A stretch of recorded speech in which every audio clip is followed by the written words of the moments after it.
मध्य प्रदेश विधानसभा भवन के बाहर भाजपा और कांग्रेस के नेताओं ने जीत हार को लेकर दिए अपने बयान। जहां कांग्रेस की 5 राज्यों में हार को भाजपा के वरिष्ठ मंत्रियों ने कर्मों की सजा बताया, तो वहीं कांग्रेस के पूर्व मंत्री सहित विधायकों ने हार के कारणों को गिनाया। आइए सुनते हैं 5 राज्यों के चुनावी परिणामों को लेकर नेताओं ने क्या कहा। बात कह रहे हैं कि जो शुरुआत कर्जमाफी की कमलनाथ जी ने की थी, आखिर उस कर्जमाफी को क्यों रोका गया है भाजपा सरकार के राज में। दूसरा जो एक विशेष मुद्दा है, पिछले कुछ समय में काफ़ी अतिवर्षा हुई है, ओलावृष्टि हुई है।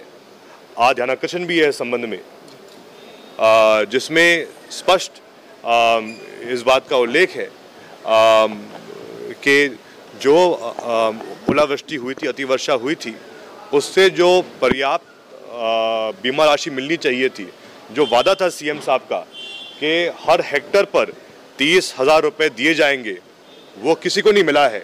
कहीं 5,000 रुपये प्रति हेक्टर मिला है, कहीं 6,000 रुपये प्रति हेक्टर मिला है। अन्याय है किसानों के साथ में। तो ये सब मुद्दे हैं जिन पर हम चर्चा करेंगे। 5 राज्यों के चुनाव परिणाम सामने निकल कर आए हैं। बार बार वो बात आती है कि कांग्रेस जो अपना जनाधार पूर्ति जा रही है, नेतृत्व को लेकर सवाल खड़े होने लगे। कांग्रेस के अंदर भी लोग सवाल उठा रहे हैं। हमें अफसोस है कि जो हमें उम्मीद थी उस आधार पे नतीजे नहीं मिल पाए हैं। लेकिन जहाँ तक हमारा सवाल है, मैं खुद का भी कहना चाहता हूँ कि मैं भी एक युवा हूँ, विधायक हूँ कांग्रेस से। मुझे उम्मीद है कि भविष्य में जो जनता है मध्य प्रदेश की और देश की, वो जो भाजपा की जुमलेबाजी है और जो इनका नकाब है जो ये पेश कर रहे हैं, वो उस नकाब को उतार कर जो भाजपा की असलियत है वो समझ जाएगी। जयवर्धन जी, ये लग रहा है कि आपको नीतियां कई बदल दी, पर लेकिन नेतृत्व को शायद बदलने का समय आया है, कुछ ऐसा? नहीं, नेतृत्व पर हम विश्वास करते हैं, लेकिन मैं मानता हूं आज वो समय है जब कांग्रेस के हर एक कार्यकर्ता को, नेता को जमीन पर रहना पड़ेगा। वो समय है जहां जनता हमसे उम्मीद कर रही है, लेकिन अगर हम दिन में 8 घंटे काम कर रहे हैं तो हमको 8 घंटे नहीं 16-20 घंटे काम करना होगा। क्योंकि अगर जनता का विश्वास वापस प्राप्त करना है तो सबसे पहले जमीन पर रहकर, घर घर जाकर, हर मोहल्ले में, हर गांव में, हर मजरे में जाकर जनता का आशीर्वाद लेना होगा। उनकी जो समस्या, उनकी जो पीड़ा है, उसको समझना होगा और उस आधार पे हमारी क्या सोच है जनता के प्रति। अगर जनता पुनः हम पर विश्वास करती है तो हम कौन सी नई नीतियां लाएंगे, वो साबित करना होगा जनता के प्रति। परिणाम जिस तरीके से रहे, कांग्रेस बड़ा निराशा लग रहा है। कुछ क्या होना चाहिए कि जिससे कि पार्टी मजबूत? 5 राज्यों के चुनाव से हमको सीखने को मिला है, निराशा अपनी जगह है, उतार चढ़ाव, हार जीत अपनी जगह है। हम लोगों को जो कमियां रही उस कमियों को दूर करेंगे।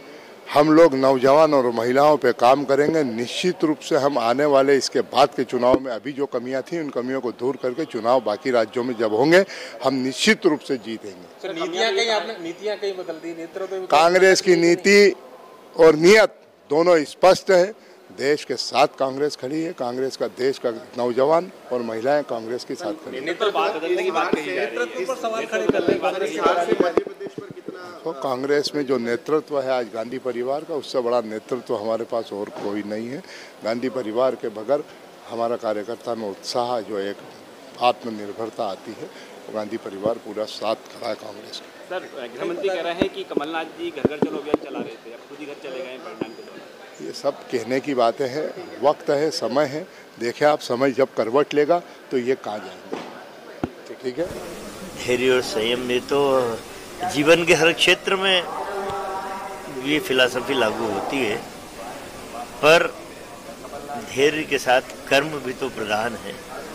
कर्म प्रधान है, कर्म के माध्यम से ही परिणामों तक पहुंचा जा सकता है। सर, जो परिणाम आए हैं देखें उस तरीके से, रामेश्वर शर्मा का ये कहना है कि जो नमाज पढ़ते थे अब वो भी रामधून करेंगे, परिणाम ऐसे हैं। नमाज के ही परिणाम। देखिए, इस तरह से धर्म, मजहब, जाति में देश को बांट के आज़ादी के 75 साल हो गए, उसके बाद भी हम मंदिर, मस्जिद और हिंदू मुसलमान करेंगे तो ये जस्टिफाई नहीं होता है। आप आगे बढ़ो, आधुनिक विचारों के साथ आधुनिक भारत की नींव रखने की बात करना है। तो धर्म के ऊपर विशेष ध्यान दे रहे हैं। देखिए, वो जानते हैं भारत की जनता धर्म भीरू है, इसलिए वो मानसिक शोषण करने के आदी है भाजपा के लोग। कि कैसे हम ट्विस्ट करके हिंदू मुस्लिम की बात कर लें, मंदिर मस्जिद की बात कर लें।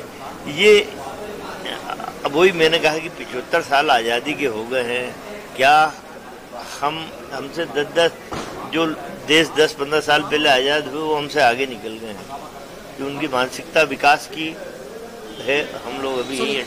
जैसे अगले साल चुनाव होना है, यानी कम समय बचा हुआ है, तो ऐसा लग रहा है कि बीजेपी वाले इस टाइप के भाषण देके मध्य प्रदेश का जो सौहार्द है एक तनावपूर्ण करना चाह रहे हैं कि एक बार वापस बीजेपी। देखिए, ये तो अभी कई धार्मिक झगड़े कराएंगे। अभी महेश्वर मंडलेश्वर विधानसभा में मेरी बहन विजयलक्ष्मी साधु वहाँ MLA हैं, सीनियर लीडर है। अभी वहाँ 3 दिन पहले वहाँ भी इस तरह का हिंदू मुस्लिम का झगड़ा कराने की कोशिश की गई। जगह जगह ये करते ही हैं। भाजपा के लोगों का षड्यंत्र होता है कि कैसे भी धार्मिक भावना भड़का के हम वोटों का ध्रुवीकरण करें। 2023 में सर ये होगा, ये उसके पहले ही चालू कर देते हैं। चुनाव इस बार मान के चल सकते हैं कि ध्रुवीकरण के हिसाब से ही मध्य प्रदेश में। मैं तो मध्य प्रदेश की जनता से ये आग्रह करूंगा कि हमारी मानसिकता को परिपक्व करने की आवश्यकता है। राजनीति किन विषयों पे की जाती है, राजनेता किन विषयों पे चुने जाते हैं, उन बातों को मद्देनजर रखना होगा, तभी हम विकसित मध्य प्रदेश को देख पाएंगे। क्योंकि 3 लाख करोड़ के कर्जे में भारतीय जनता पार्टी ने इस प्रदेश को डुबो दिया है, तो हमें मानसिकता बड़ी करना पड़ेगा। आपसे फिर कह रहा हूँ, कोई ध्रुवीकरण नहीं है।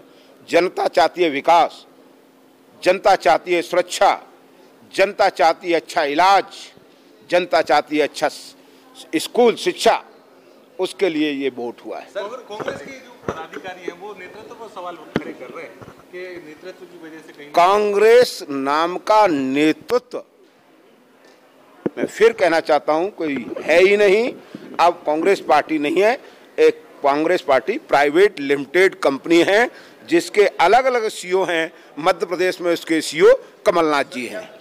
जीतनराय बोल रहे हैं धैर्य और समय तो सबसे महान ही होता है। बेंगलोर से लेके अभी उत्तराखंड में है सर,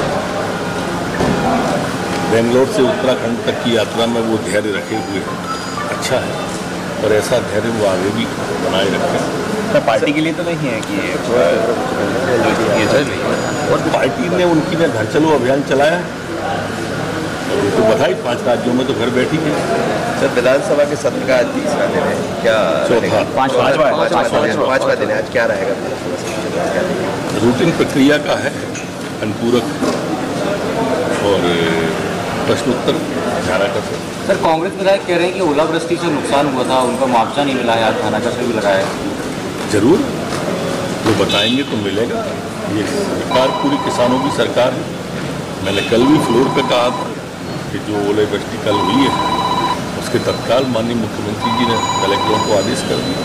सर, मुआवजे को लेकर क्या वैसे क्या स्थिति है सब प्रदेश में? अगर देखा जाए पूर्व में भी जो सर्वे में आते जा रहे हैं सबको मुआवजा देता जा रहे हैं। कल ही एक विषय आया था, उसने कहा था कि मुआवजा पहुँच गया, सदन में ही विधायक ने कहा।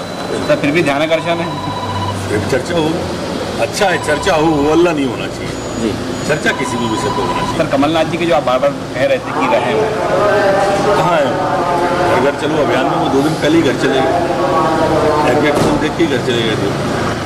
क्या हो रहा है आपके मध्य प्रदेश में? हर खबर से अपडेट रहने के लिए आदर्श न्यूज चैनल को अभी सब्सक्राइब करें और आप हमें अन्य सोशल मीडिया हैंडल पर भी फॉलो कर सकते हैं।